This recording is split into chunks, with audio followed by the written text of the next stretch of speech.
اعوذ باللہ من الشیطان الرجیم بسم اللہ الرحمن الرحیم نحمده ونصلی ونسلم علی حبیبہ الکریم وعلی آلہ الطیبین الطاہرین واصحابہ الراشدین المہدیین اما بعد فاعوذ باللہ من الشیطان الرجیم بسم اللہ الرحمن الرحیم ان الدین عند اللہ الاسلام صدق اللہ العظیم اللہم صلی علی سیدنا و مولانا محمد وعلی آل سیدنا و مولانا محمد وبارک وسلم الصلاۃ والسلام علیک یا رسول اللہ وعلی آلک و اصحابک یا حبیب اللہ الصلاۃ والسلام علیک یا نبی اللہ وعلی آلک و اصحابک یا نور اللہ۔ اللہ تبارک و تعالی کی حمد اور حضور نبی پاک صلی اللہ تعالی علیہ وآلہ وسلم کی بارگاہ ناز میں ہدیہ درود و سلام عرض کرنے کے بعد جمیع سامعین و سامعات، ناظرین و ناظرات، برادران دین و ملت، بزرگوں بھائیوں، السلام علیکم ورحمۃ اللہ وبرکاتہ۔ اللہ تبارک و تعالی کے فضل و کرم سے آج یہ حقیر آپ احباب کے سامنے دین اسلام کی عظمت، رفعت، شان اور اس کے حوالے سے کچھ معروضات آپ احباب تک پہنچانے کی حقیر سی سائی کرنے کی کوشش سائی کر رہا ہے۔ اللہ رب العالمین ہماری اس نشست کو اور ان معروضات کو اپنی پاک بارگاہ میں مقبول فرمائے اور حق بیانی کی توفیق عطا فرمائے۔ اللہ تبارک و تعالی کا یہ فضل و احسان ہے کہ اللہ رب العالمین نے ہمیں ایمان والا بنایا، ہمیں ایمان کی توفیق عطا فرمائی اور ہمیں ایمان والوں کے گھر میں پیدا فرمایا۔ دنیا کے اندر انسان کے لیے سب سے بڑی نعمت یہ ہے کہ اللہ رب العالمین اپنے بندے کو ایمان کی دولت عطا فرمائے۔ ایمان سے، اسلام سے بڑھ کر کائنات میں کوئی نعمت نہیں ہے۔ چنانچہ ارشاد باری تعالی ہے ان الدین عند اللہ الاسلام، بے شک دین اللہ کے نزدیک اسلام ہی ہے۔ اور ایک اور مقام پر سورہ آل عمران میں اللہ رب العالمین ارشاد فرماتا ہے وَمَن يَبْتَغِ غَيْرَ الْإِسْلَامِ دِينًا فَلَن يُقْبَلَ مِنْهُ۔ اللہ رب العالمین فرماتا ہے کہ جو اسلام کے علاوہ کسی اور دین کو تلاش کرے، کسی اور دین کو چاہے، فَلَن يُقْبَلَ مِنْهُ، سو ہرگز اس سے اسلام کے علاوہ کسی اور دین کو قبول نہیں کیا جائے گا۔ تو حضرات ذی وقار، دین اسلام یہ وہ دین ہے کہ جو ہمارے لیے دنیا میں بھی فوز و فلاح کا سبب ہے اور آخرت میں بھی کامیابی کا یہی ذریعہ ہے۔ اس لیے کہ اللہ رب العالمین نے فرما دیا کہ دین اسلام کے علاوہ کسی دین کو قبول نہیں کیا جائے گا۔ اب یہ سوال پیدا ہوتا ہے کہ یہ دین کیا ہے اور اسلام کیا ہے؟ کیا ان کے الگ الگ معنی ہیں یا مذہب کیا ہے؟ اس طرح کی کچھ اصطلاحات جو ہماری عوام کے اندر بولی جاتی ہیں، ان کی حقیقت کیا ہے؟ تو اس کے لیے کچھ مختصراً تفصیل اس طرح سے عرض ہے کہ اللہ رب العالمین نے انسانیت کی ہدایت کے لیے انبیاء اور رسولوں کو بھیجا اور ان کو جو دستور عطا فرمایا، نظام حیات عطا فرمایا، تمام انبیاء کرام کے عطا کردہ نظام حیات اور ان کے دساتیر میں جو مشترک چیزیں ہیں اور جو مشترک امور ہیں ان کو دین کہا جاتا ہے اور ان کو دین کی طرف منسوب کیا جاتا ہے اور ان کو اسلام ہی کہا جاتا ہے۔ یوں سمجھ لیجئے کہ دین اور اسلام جو ہیں یہ باہم مشترک ہوتے ہیں، لیکن لغوی طور پر جو ایمان ہے اور اسلام ہے، ان دونوں کے درمیان فرق بھی کیا جاتا ہے۔ حقیقتاً یہ متحد بالذات ہیں، لیکن اعتبار کے اعتبار سے یہ مختلف ہیں۔ مختلف بالاعتبار بھی ان کو کہا جا سکتا ہے۔ ایک ہوتا ہے شریعت اور ایک ہوتا ہے مذہب۔ تو جو جیسے میں نے عرض کیا کہ وہ امور جو انبیاء کرام علیہ السلام کو عطا ہوئے اور ان میں جو مشترک ہیں ان کو دین اسلام کہا جاتا ہے، جیسا کہ توحید باری تعالی، نبوت، رسالت، جزا و سزا کے معاملات، اسی طرح قتل اور زنا کی جتنی بھی سزائیں ہیں، یہ انبیاء کرام علیہ السلام کے جو مشترک دستور ہیں ان کو اسلام کہا جاتا ہے۔ اور پھر یہ جتنے انبیاء کرام علیہ السلام تشریف لائے، یہ سارے دین اسلام کی ہی تبلیغ کرتے رہے، اور پھر ان کے جو الگ ان کا نظام حیات انہوں نے اپنی امتوں کو عطا فرمایا، اس کو شریعت کہا جاتا ہے۔ اللہ رب العالمین فرماتا ہے لِكُلٍّ جَعَلْنَا مِنْكُمْ شِرْعَةً وَمِنْہَاجًا، کہ ہم نے تم میں سے ہر ایک کو منہاج، راستہ اور شریعت عطا فرمائی۔ جناب حضرت میر سید شریف جرجانی رحمۃ اللہ تعالی علیہ اپنی مشہور زمانہ کتاب التعریفات کے اندر اسی چیز کو بیان کرتے ہوئے فرماتے ہیں کہ دین ایک، اس کا مفہوم یوں عرض ہے کہ دین ایک الہی دستور ہوتا ہے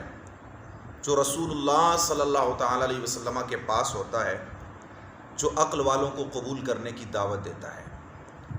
اور دین اور ملت یہ متحد بالذات ہیں اور مختلف بالاعتبار ہیں، کیونکہ شریعت بحیثیت اطاعت دین ہے اور بحیثیت ضبط اور بحیثیت تحریر اس کو ملت کہا جاتا ہے، اور جس حیثیت سے اس کی طرف رجوع کیا جائے اس کو مذہب کہتے ہیں۔ اور ایک قول انہوں نے یہ بھی بیان کیا ہے کہ دین اللہ تعالیٰ کی طرف منسوب ہے اور ملت رسول اللہ صلی اللہ تعالیٰ علیہ وسلم کی طرف منسوب ہے، اور مذہب جو ہے یہ مجتہد کی طرف منسوب ہوتا ہے۔ الغرض یہ ہے کہ ساری گفتگو کا خلاصہ کچھ یوں عرض ہے کہ قرآن مجید کی بیشتر آیات اور احادیث مبارکہ سے جو چیز ہمیں اس کا نچوڑ ملتا ہے وہ یوں عرض ہے کہ انبیاء کرام علیہ السلام کو جو عقائد اور اصول مشترک عطا کیے گئے تو ان کا نام دین ہے، اور ہر نبی نے اپنے زمانہ کے مخصوص حالات کے مطابق عبادات اور نظام حیات کے جو مخصوص احکام بتائے ان کو شریعت کہا جاتا ہے، اور ان کو مدون اور منضبط کرنا اس کو ملت کہتے ہیں۔ اور امام اور مجتہد نے کتاب اور سنت سے جو احکامات مستنبط کر کے ہمارے سامنے پیش کیے اس کو مذہب کہا جاتا ہے، اور مشائخ طریقت نے جو مخصوص اراد و وظائف کے طریقے ہمیں بتائے ان کا نام مسلک اور مشرب رکھا جاتا ہے، اور اسی طرح کسی مخصوص درسگاہ کے نظریات جو ہوتے ہیں ان کو مکتبہ فکر کا نام دیا جاتا ہے۔ مثلا یوں ہم کہہ سکتے ہیں کہ ہم دین کے اعتبار سے مسلمان ہیں اور شریعت کے اعتبار سے ہم محمدی ہیں، مذہب اور مسلک کے اعتبار سے ہم حنفی اور ماتریدی ہیں، اور مشرب کے اعتبار سے ہم قادری ہیں، اور یوں ہی ہم مکتبہ فکر کے اعتبار سے بریلوی کہلاتے ہیں۔ تو یہ چند اصطلاحات تھیں جو دین کے حوالے سے ہر شخص کو معلوم ہونی چاہیے کہ دین کیا ہے، اسلام کیا ہے، ایمان کیا ہے، اور پھر اس کے آگے یہ اصطلاح بولی جاتی ہے مذہب کیا ہے، شریعت کیا ہے۔ تو اس کی مختصر سی تفصیل میں نے عرض کر دی ہے جو ہر انسان کو جاننی چاہیے۔ بہرحال یہ اسلام کا ایک حسن ہے، دین کا حسن ہے۔ بہرحال جو شرح عقائد نصفی کے اندر ایمان کی تعریف بیان کی گئی ہے، صاحب شرح عقائد نصفی وہ فرماتے ہیں کہ ایمان کیا ہے، اس کی تفصیل کرتے ہوئے فرماتے ہیں کہ جو چیز نبی پاک صلی اللہ تعالی علیہ وآلہ وسلم لے کر آئے، التصدیق بما جاء بہ النبی صلی اللہ تعالی علیہ وسلم، یعنی آقا علیہ الصلوۃ والسلام جو کچھ لے کر آئے ہر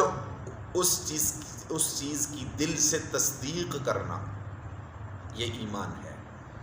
تو آقا علیہ الصلوۃ والسلام کے ہر قول و فعل کی تصدیق کرنا ایمان کہلاتا ہے، اور ایمان ہی کامیابی کی ضمانت ہے۔ میں نے عرض کیا تھا کہ ایمان اور اسلام کے درمیان لغوی اعتبار سے فرق کیا جاتا ہے۔ وہ لغوی اعتبار سے فرق یوں ہے کہ ایمان کا مطلب ہوتا ہے کسی چیز کو مامون کرنا، بے خوف کر دینا۔ انسان جب اللہ رب العالمین اور رسول کائنات صلی اللہ تعالیٰ علیہ وسلم پر ایمان لاتا ہے تو پھر دنیا میں اس کے مال و جان جو ہیں وہ محفوظ ہو جاتے ہیں، اور آخرت میں اللہ رب العالمین اس پر کرم یہ فرماتا ہے کہ وہ جہنم کی آگ سے محفوظ ہو جاتا ہے۔ اور اسلام جو ہے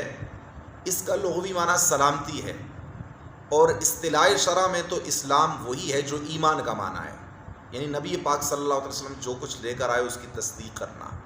لغوی اعتبار سے اس کا معنی ہے سلامتی، اور چونکہ ایک بندہ مومن جب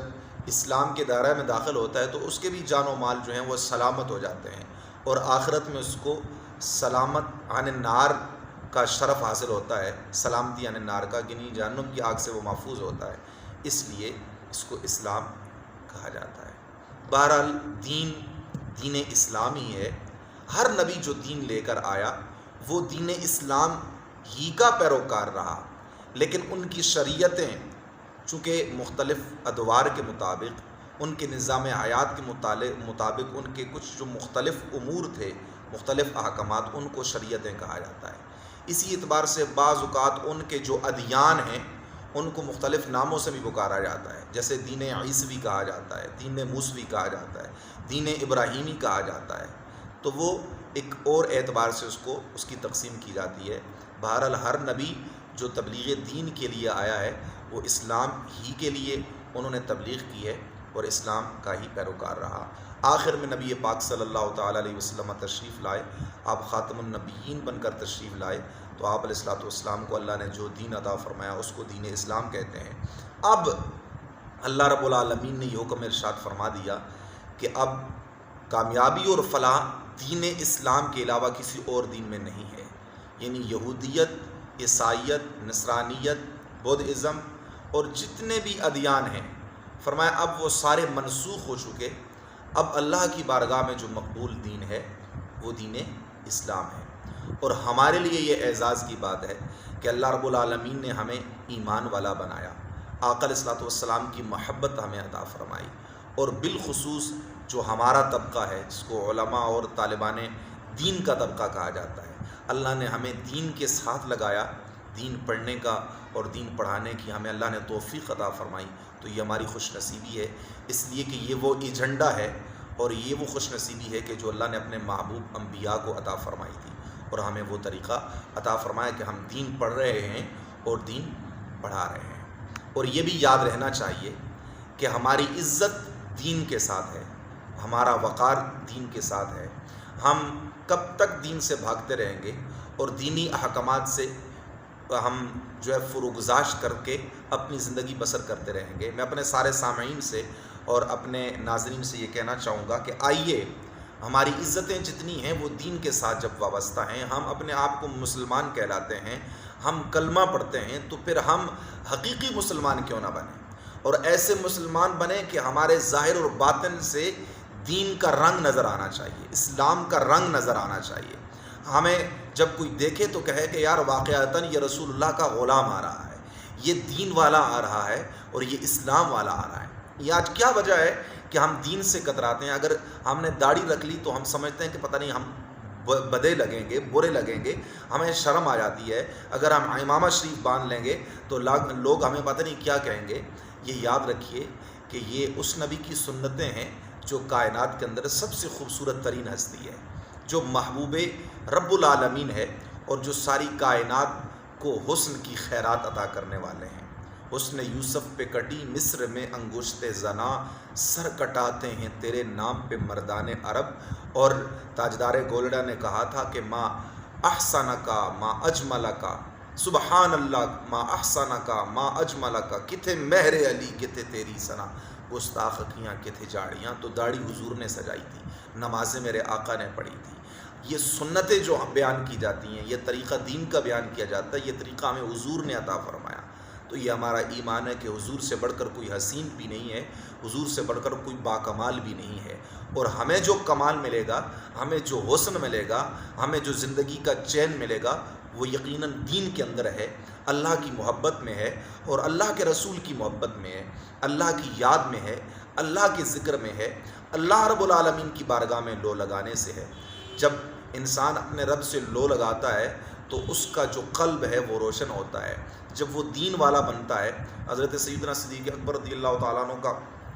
فرمانے علی شان، اس کا مفہوم میرے ذہن میں آ رہا ہے۔ آپ فرماتے ہیں من کان للہ کان اللہ لہ۔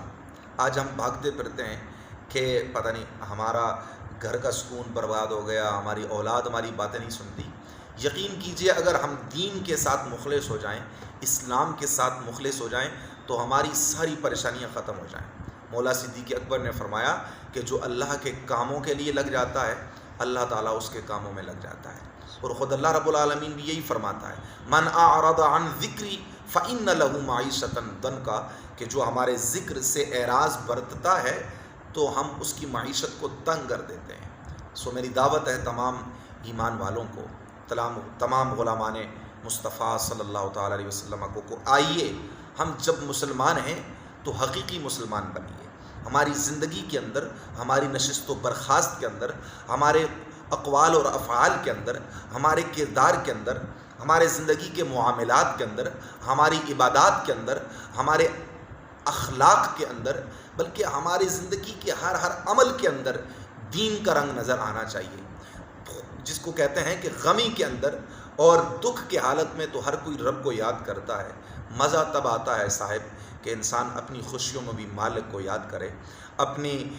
مسرتوں کے عالم کے اندر بھی اپنے رب کو نہ بھولے، تو یہ ذوق ملتا ہے۔ اور بالخصوص وہ جوان کتنے خوش نصیب ہیں کہ جو جوانی کے عالم میں اپنی زندگیاں اسلام کے لیے وقف کرتے ہیں، دین پڑھتے ہیں، قال اللہ وقال رسول کی صدائیں ان کی زبانوں سے نکلتی ہیں اور چار دانگے عالم کے اندر گونج رہی ہوتی ہیں۔ اللہ رب العالمین کی بارگاہ میں دعا ہے اللہ عز و جل ہمیں حقیقی اسلام کا نمائندہ بنائے، ہمیں اسلام کی حقیقی محبت عطا فرمائے، ہمارے زندگی کے ہر عمل میں اسلام کا رنگ نظر آنا چاہیے، ہمارا ظاہر اور باطن ایک ہونا چاہیے۔ وہ جیسے اللہ رب العالمین فرماتا ہے یا ایھا الذین آمنوا ادخلوا فی السلم کافہ، اے ایمان والو تم سارے کے سارے دین کے اندر مکمل طور پر داخل ہو جاؤ۔ تو اللہ رب العالمین ہمیں حقیقی طور پر دین والا بنا دے۔ اللہ رب العالمین کی بارگاہ میں دعا ہے جو کچھ میں نے عرض کیا، اگر اس میں کوئی غلطی یا کچھ سخم رہ گیا ہو تو اللہ مجھے اپنے فضل و کرم سے معاف فرمائے، اور اگر کوئی صحیح بات میں نے عرض کی تو اللہ اس کو اپنے فضل و کرم سے اپنے محبوب کی زلف عنبری کے صدقہ سے مقبول فرمائے۔ وما علینا الا البلاغ المبین۔